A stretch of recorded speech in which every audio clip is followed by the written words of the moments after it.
ભારત અને European union વચ્ચે થયેલા ફ્રી ટ્રેડ એગ્રીમેન્ટથી દેશના ડાયમંડ તેમજ જેમ્સ અને જ્વેલરી ઉદ્યોગ માટે મોટા ફાયદાના દ્વાર ખુલ્યા છે. ખાસ કરીને અમેરિકાના રાષ્ટ્રપતિ ડોનાલ્ડ ટ્રમ્પ દ્વારા લાવવામાં આવેલા ભારે ટેરિફ બાદ મુશ્કેલીમાં આવેલા ડાયમંડ ઉદ્યોગ માટે આ કરાર આશાનું નવું કિરણ બન્યું છે. Bharat European union free trade agreement અમલમાં આવતા જેમ્સ એન્ડ જ્વેલરી સેક્ટરને મોટો લાભ થવાનો છે. આ કરાર હેઠળ યુરોપિયન યુનિયનના 27 દેશોમાં ભારતમાંથી જતા ડાયમંડ અને અન્ય જ્વેલરી પ્રોડક્ટ્સ પર હવે ઝીરો ટેરિફ લાગશે. અગાઉ યુરોપિયન દેશમાં ડાયમંડ અને જેમ્સ જ્વેલરી પ્રોડક્ટ પર 4 થી 20% સુધીનો ટેરિફ લાગતો હતો, જેના કારણે વેપારીમાં અડચણો ઊભી થતી હતી. પરંતુ હવે આ ટેરિફ દૂર થવાથી ભારતીય ઉદ્યોગ યુરોપમાં નવું અને વિશાળ માર્કેટ મળશે. ઉલ્લેખનીય છે કે ટ્રમ્પ સરકારના સમયગાળામાં 50% જેટલા ટેરિફ લાગુ થતા અમેરિકા સાથે ડાયરેક્ટ ધંધો અંદાજે 35% સુધી ઘટી ગયો હતો, જેના કારણે ડાયમંડ ઉદ્યોગ ભારે દબાણમાં હતો. હવે યુરોપિયન યુનિયન સાથેના આ કરારના કારણે વેપારનો માર્ગ મોકળો બનશે. એક્સપોર્ટ વધશે અને ડાયમંડ તથા જેમ્સ એન્ડ જ્વેલરી ઉદ્યોગને નવી ગતિ મળશે. તારીખ 27/1/2026 ના રોજ યુરોપિયન યુનિયન અને ભારત સરકાર વચ્ચે ફ્રી ટ્રેડ એગ્રીમેન્ટ કરવામાં આવ્યા. આ ફ્રી ટ્રેડ એગ્રીમેન્ટના કારણે ખાસ કરીને જેમ્સ એન્ડ જ્વેલરી સેક્ટરને ખૂબ મોટો ફાયદો થશે એવું અમને દેખાઈ રહ્યું છે.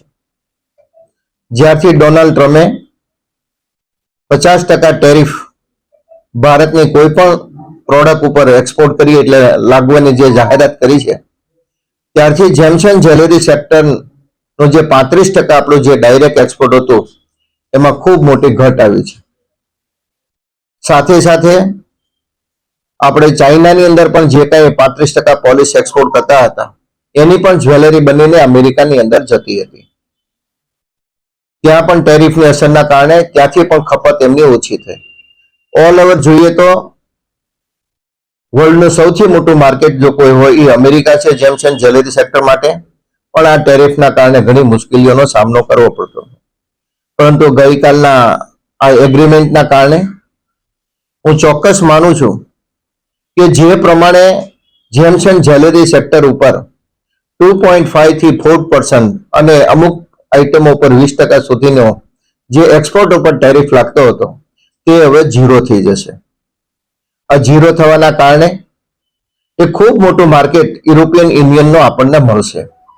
કારણ કે યુરોપિયન યુનિયન સાથે નાના મોટા 27 દેશો એક સાથે સંકળાયેલા છે. આ સસ્તી પ્રોડક્ટના કારણે ખાસ કરીને લેબગ્રોન ડાયમંડની પણ ખૂબ સારી ડિમાન્ડ યુરોપિયન યુનિયનની અંદર છે.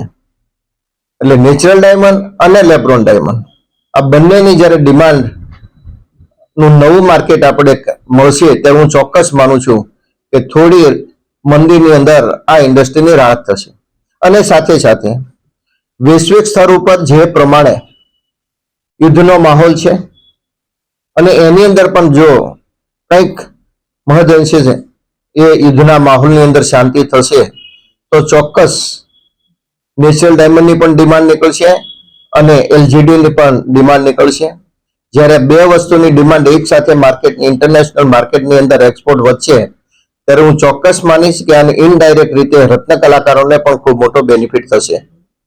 કારણ પહેલા ફક્ત નેચરલ ડાયમંડ ઇન્ડસ્ટ્રીની સાથે જ રત્ન કલાકારો જોડાયેલા હતા અને હવે એલજીડી ડાયમંડ સાથે પણ રત્ન કલાકારો જોડાયેલા છે. એટલો કોઈ મોટો વર્કફોર્સ નથી ડિમાન્ડની સામે. જો બંને ઇન્ડસ્ટ્રી પૂરેપૂરી મુવમેન્ટમાં આવે તો રત્ન કલાકારોને પણ આર્થિક રીતે એમને પણ બેનિફિટ અમે જોઈ રહ્યા છીએ. ભાવેશ ઉપાધ્યાય, દ્રષ્ટિકોણ ન્યૂઝ, સુરત.